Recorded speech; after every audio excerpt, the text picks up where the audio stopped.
एक समाचार पत्र की शुरुआत की थी तो उसका नाम भी वंदे मातरम ही था। अध्यक्ष महोदय, यह वह समय था जब वंदे मातरम सिर्फ एक शब्द नहीं रह गया था, यह एक भावना बन गई थी, यह एक दर्शन बन गया था।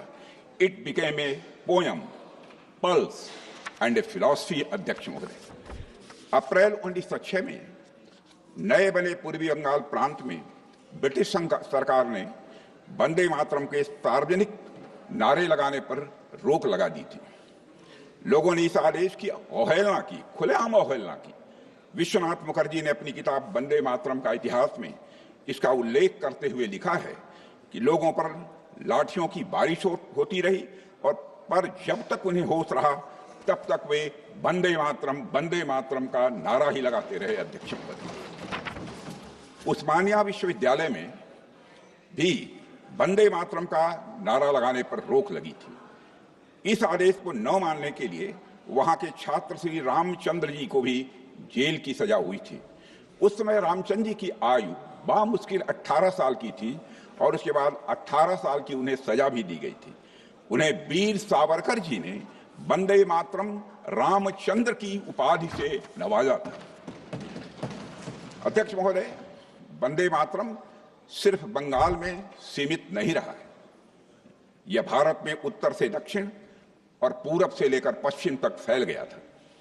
पंजाब, तमिलनाडु, बॉम्बे प्रेसिडेंसी, सभी जगह लोग वंदे मातरम बोलने लगे थे।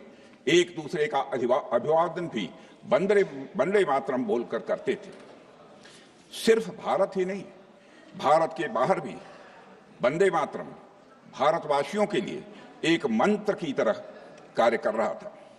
लंदन, पेरिस, जेनेवा, कनाडा, सभी जगह जहां भी भारतीय थे, भारत के लोग वंदे मातरम लगातार बोलते थे।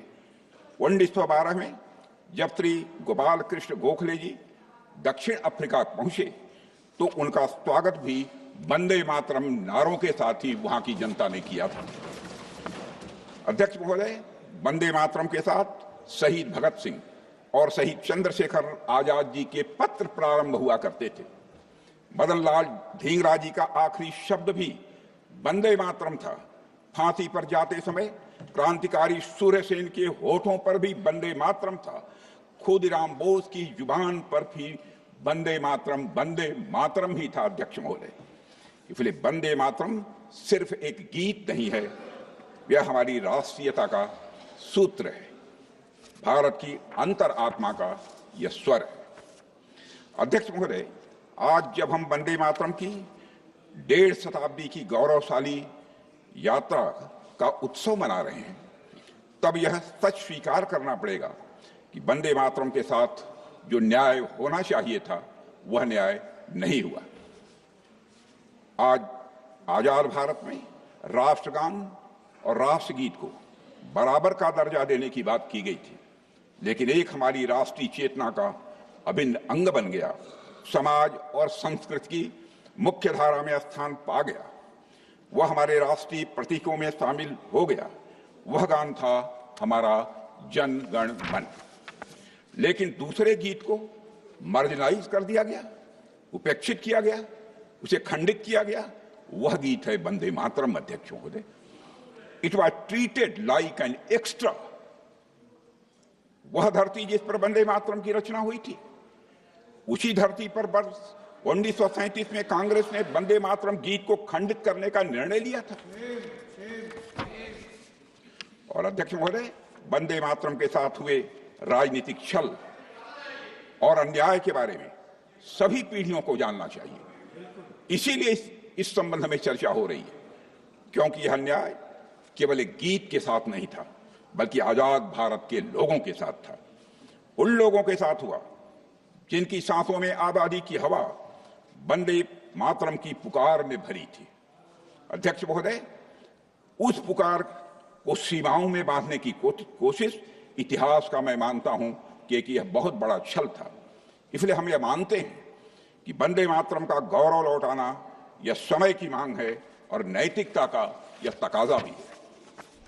अध्यक्ष महोदय, इस अन्याय के बावजूद वंदे मातरम का महत्व किसी भी सूरत में कम नहीं होने पाया और वंदे मातरम गुरु गोविंद सिंह जी और छत्रपति शिवाजी महाराज जैसे महापुरुषों के स्वराज और स्वधर्म के मूल्यों का यह जीवन स्वरूप बन गया।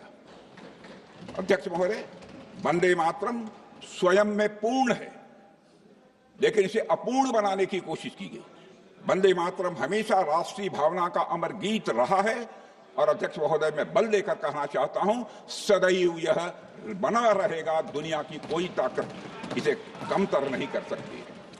अध्यक्ष महोदय, वंदे मातरम के साथ जो अन्याय हुआ है उसको जानना इसलिए भी आवश्यक है ताकि भावी पीढ़ियां ऐसा करने वालों की मानसिकता को, ऐसा करने वालों की सोच को ठीक तरीके से समझ सकें।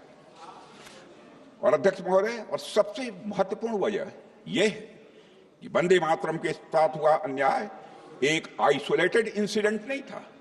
यह उस तुष्टीकरण की राजनीति की शुरुआत थी जिसे कांग्रेस ने अपनाया।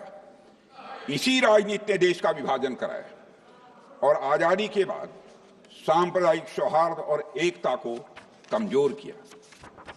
अध्यक्ष महोदय, आज हम वंदे मातरम की गरिमा को पुनर्स्थापित कर रहे हैं, लेकिन कुछ लोग हम सबके खिलाफ यह नैरेटिव बनाने की कोशिश कर सकते हैं कि वंदे मातरम और जनगण मन के बीच एक दीवार खड़ी की जा रही है।